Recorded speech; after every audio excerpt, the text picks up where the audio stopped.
Hi, everyone. So thanks for listening to another episode of School Counseling Simplified.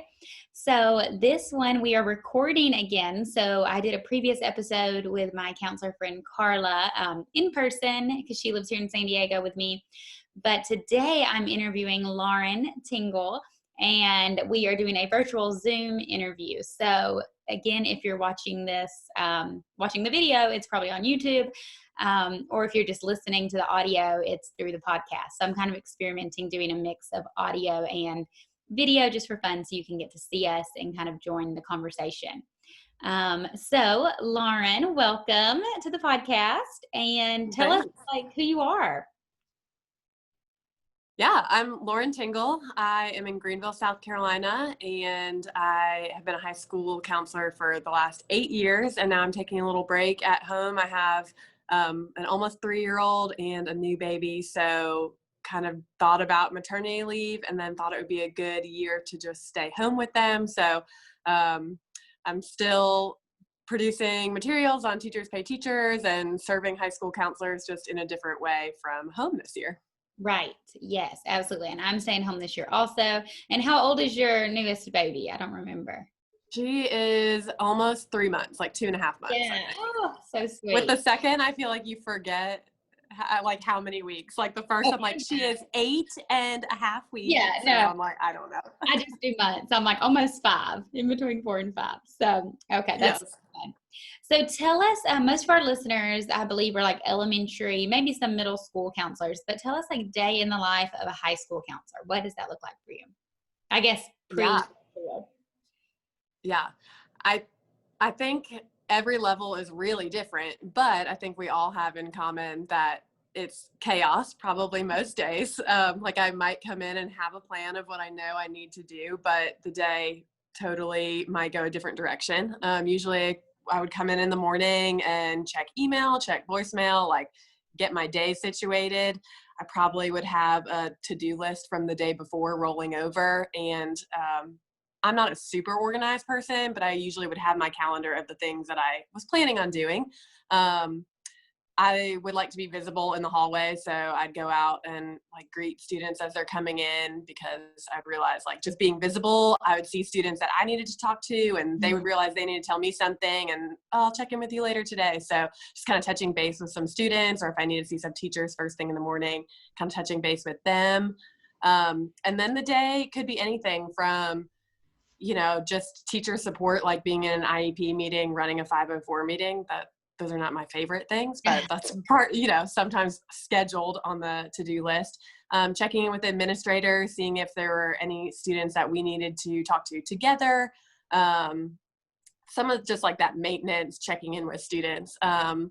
In terms of like, I feel like we do a lot of academic stuff at the high school level. So I might check my failures, like see who is failing their classes, see who isn't turning in work, and kind of go after those kids.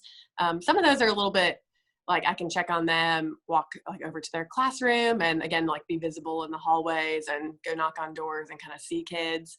So I have my regular ones that will come see me, like without me having to go see them, for good and bad, like, stuff's going on at home and they need to touch base and they need to talk or give me an update about something, or I'm checking in because I know they had a rough day. Topics, all sorts of things from, divorce to, and you see that in elementary and middle school too, more probably relationship issues than elementary and middle school. And that's what I would give that example to students all the time when they ask like what I do. I'm like, if you have a fight with your parents in the morning before you come to school, or you just broke up with your boyfriend or girlfriend, or like the things that they realize are very normal, but they don't really talk about them with other people. So all sorts of like relationship issues. I feel like that's big in high school. Trying to think of what else day in the life. We usually stop and try and eat lunch as a team because we had 7.5 counselors. So usually at some point there was somebody else who was going to stop and eat lunch at the same time. And not to say that your lunch didn't get interrupted or anything, but for a big self-care thing, we would always say stopping and eating lunch was important. Fun. And 7 is a lot. I was thinking of like the high school I internship at was pretty big, and I think we had 4. So seven. Yeah. Wow. We have pretty good ratios in terms of, and I feel like the high schools in our area had the best ratios, and they were working their way down to middle and elementary, getting better ratios for counselors to students. But so we were really like about one counselor to 260 students, give or take. Yeah. I'm trying to think of what else. Well, Day in the life. two things I'm hearing. One is kind of like all counselors at all levels can relate to, is like it's different, right? So day in the life kind of changes every day depending on what comes in and out. And that's the fun part about it, is it's not super predictable. Because I always think about secondary teachers. Like if you're teaching a subject, I can't imagine teaching the same math lesson like 6 times a day. You know what I mean? Oh, I could not. Yeah, at least elementary, they like get all the subjects, but I just love like the variety and the uncertainty. It's kind of stressful, but kind of fun too. Yeah. So that's neat. And then I'm also hearing, which makes me sad because of COVID and everything, is just the like how many of your interactions are just through the hallways or like stopping by, not like scheduled planned meetings. And I've found that those are like some of the most powerful interactions, or just like being visible on campus and checking in the hallway, or for us like at recess or at lunch or something. So that is kind of a bummer that now we're restricted to, if you're virtual, just like those set Zoom appointments or whatever. Yeah, because I don't think kids, sometimes they forget that they need to see you until they actually see you. So if you're at home or virtual, it's like they also think that's awkward anyway, like reaching out via video or something. So they're not as much. I forgot to also mention, when you said classrooms, we would do classroom lessons too as high school counselors, and having a lot of us was helpful, because it would also drive me crazy to say the same thing, 10, 15 times. I'm sure you get that as an elementary counselor too, but I'm like, I don't know how teachers do this. Say it over and over and over. So true. Yes. So I know high school is a lot more focused on the academics, but it sounds like you do a lot of social emotional stuff too. And I know specifically just from seeing your TPT store and stuff that you do a lot of small groups. So what does like running a high school group look like? Yeah. I wouldn't go as far as to say like a lot, but I think my goal would be like one a semester, just because it does require a lot of planning, not just like planning the curriculum for what you're going to do, but assessing the needs of students, and then their schedules are all over the place. It's not like an elementary school where you could pick everyone from the same classroom and take them out at the same time. Everyone's schedules are all over the place. And even some of our students go off campus for fine arts or for career center. So just for the right kid with the right need and the right schedule all to align, and then with the counselor schedule, it can sometimes be kind of hard. So we would always start with a needs assessment at the beginning of the year to kind of assess like, what does the whole school need? Where do we need to get into classrooms and educate everyone? And then all the way to small groups of who really has this, like that they could benefit from being in a small group with people going through what they're going through, and just developing some of the skills that a small group could offer. So I have found that if you don't make the time for it, like you won't do it. And if you don't put it on your calendar, you won't do it. Like high school is so crazy and busy, and I think that some high school counselors just get intimidated by it. Like, we just don't do that at our school. So then they just never do it. Like, you need someone to just kind of pave the way and say, we're going to put it on our calendar. We're going to do it, because it's so valuable for students and for counselors to just have those relationships with students and to teach them those skills that they really have to practice over and over. And then students really benefit from it too. Those students, they'll talk about it like the next 4 years, or, the next 3 years if they do it their freshman year or something, and they remember. And I think it's so beneficial. So kind of starting out with a needs assessment and putting it on your calendar, I think is like first and foremost the way to get it going.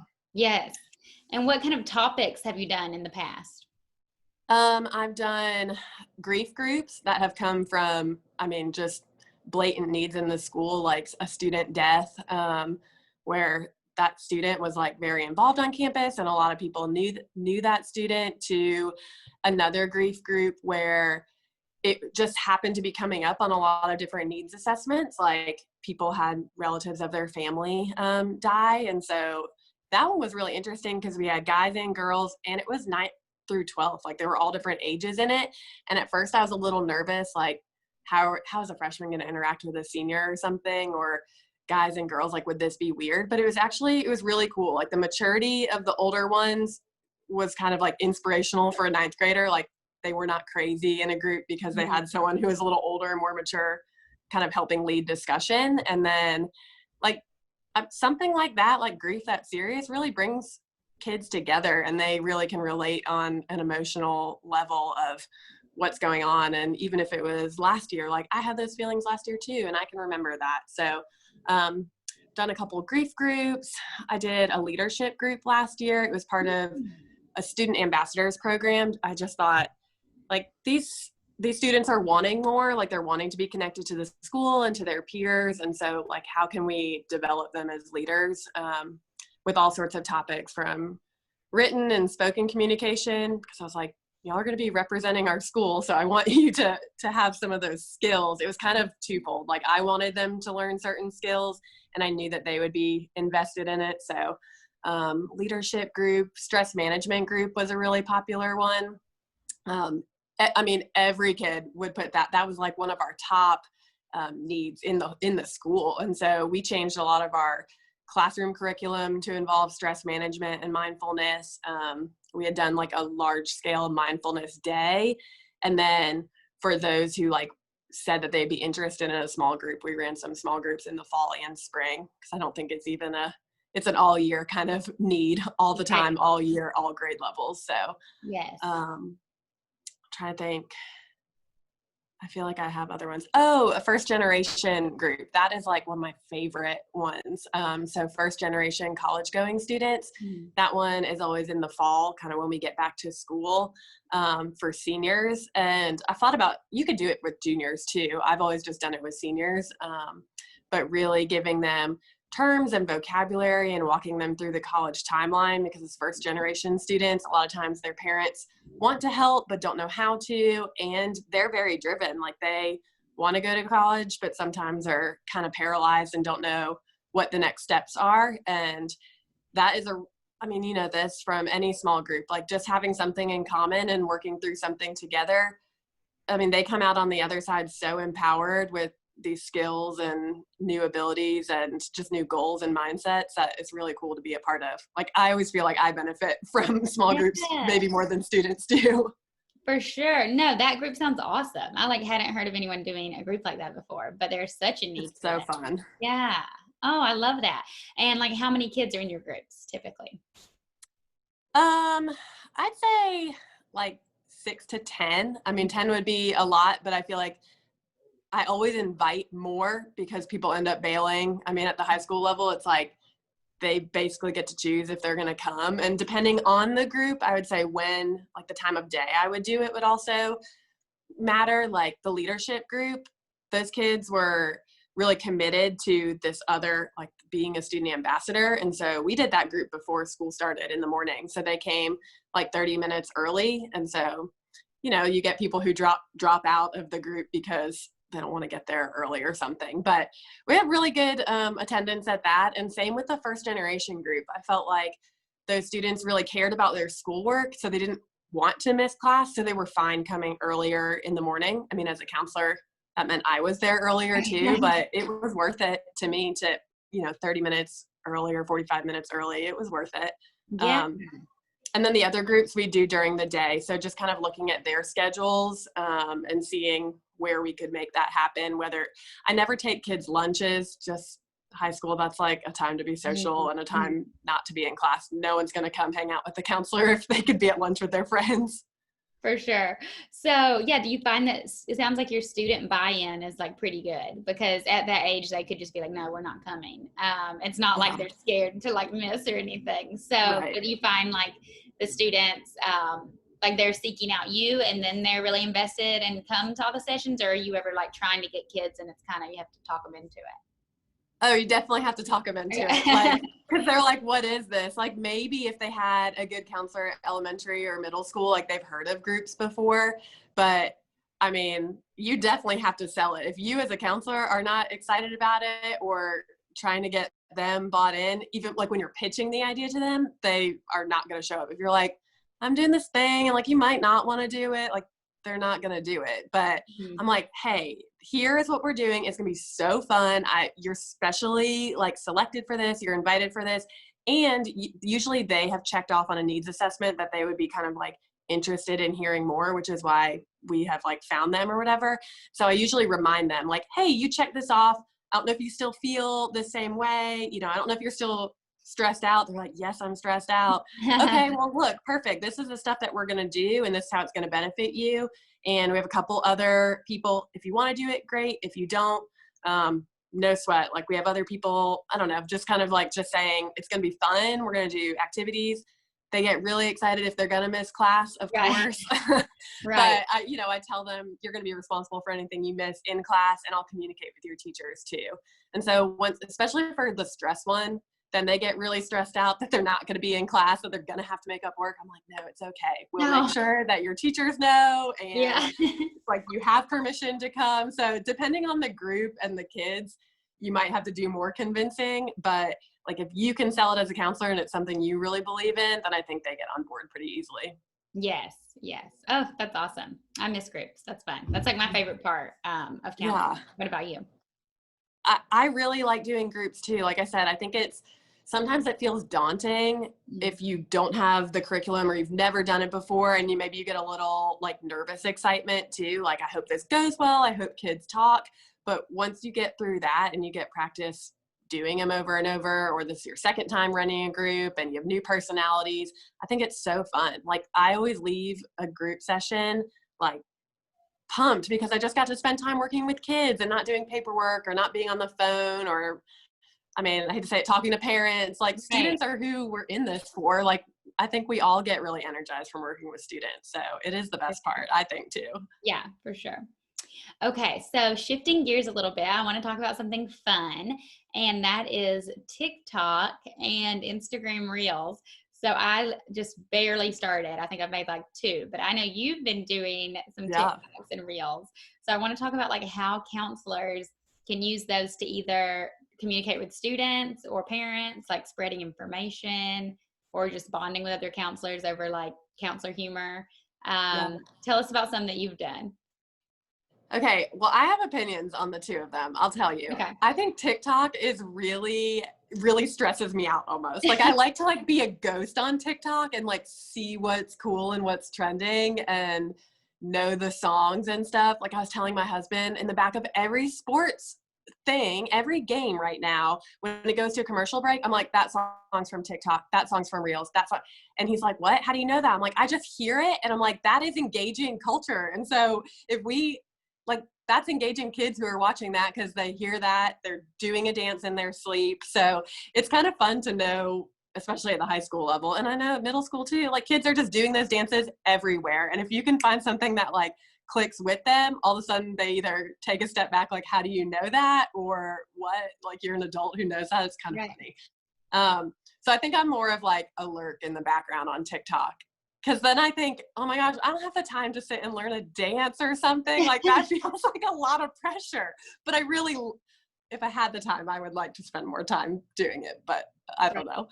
And then Reels feels more of like where my people are. Like I feel like adults are more on Reels, and sometimes like I like scrolling through them because sometimes they're informative. Like you were saying, you could like communicate something. I saw yours with the iMessages and like you can communicate an idea. And so I think that those can reach kids the same way too. And I've seen people do TikToks and upload them to Reels. So you can kind of repurpose, if you want things in both places. But I personally am a little more confident on Reels than I would be on TikTok. I'm like, okay, I don't know. I just feel like they're a little bit different, but I really do enjoy both of them. Yeah, they are fun. I like them too. And I like what you're saying about how it's a connection you can have with kids once you like know the culture of TikTok. So you probably like bring up something and they're like, wait, how did she know that? Right. Like that's cool.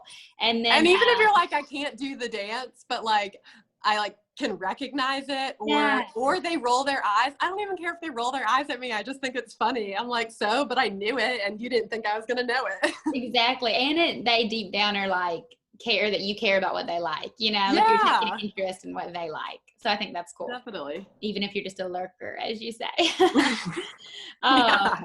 Yeah, and then I think TikTok's actually kind of making a push for they want to move away from that like childish platform. I think they're trying to get like adults in different professions like on there sharing information. So that's been kind of cool to see. I've seen a few things like that, like people sharing tips, and then for other counselors and stuff. But then there's just humor. I think I saw didn't you post one of like what people think I do and what I really do? Yeah. Yeah. Yeah. That was fun. So I think it's fun. It's like when I'm making them, I'm like, okay, this one can be informative, but like this one can be funny. And that's that is the fun part of TikTok and Reels. It's like the same sound or like sound clip can be for a school counselor, but it can also be for, I mean, it can be for any profession, any niche, any like age, a stay-at-home mom making a funny one, or a realtor I just saw make one. Like it's all over the board. And so I get ideas when I hear a sound clip that has nothing to do with, I watched a realtor do one and then it has nothing to do with school counseling, but I can like try and be creative and make it connect. Yeah. So listeners, if you have a TikTok account or Reels that you're making, let us know. We want to check them out. I would love to see what people are making. Yeah, it's fun. Yeah, super.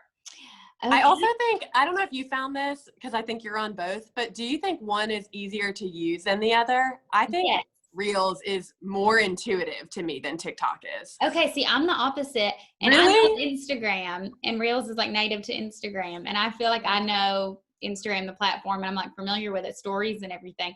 But for some reason, I had an easier time making the TikTok. And then on Instagram, I don't have the music feature. Oh, that's so annoying. So I don't know why some people have it and some people don't. I think my personal account does, but my counseling one doesn't. So I was using the app InShot. So that's like a workaround for listeners if you don't have music and you want it. You can use music on there and then upload it. So I don't know. So that was just kind of annoying. I thought it was a little easier in TikTok, but I did use TikTok before Reels. So maybe that's why I liked it better. But I'm with you. You can like make it on one platform and then transfer it to the other one. Yeah. So that was super fun. I'm glad we got to chat about that.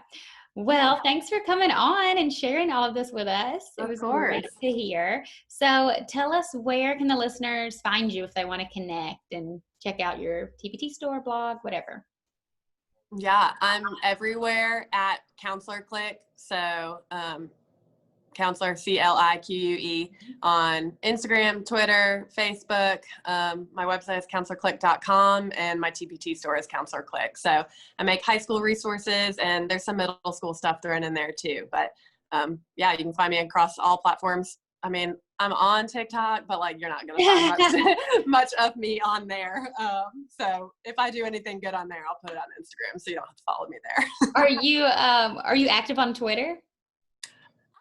Like here and there. I mostly like look on Twitter too.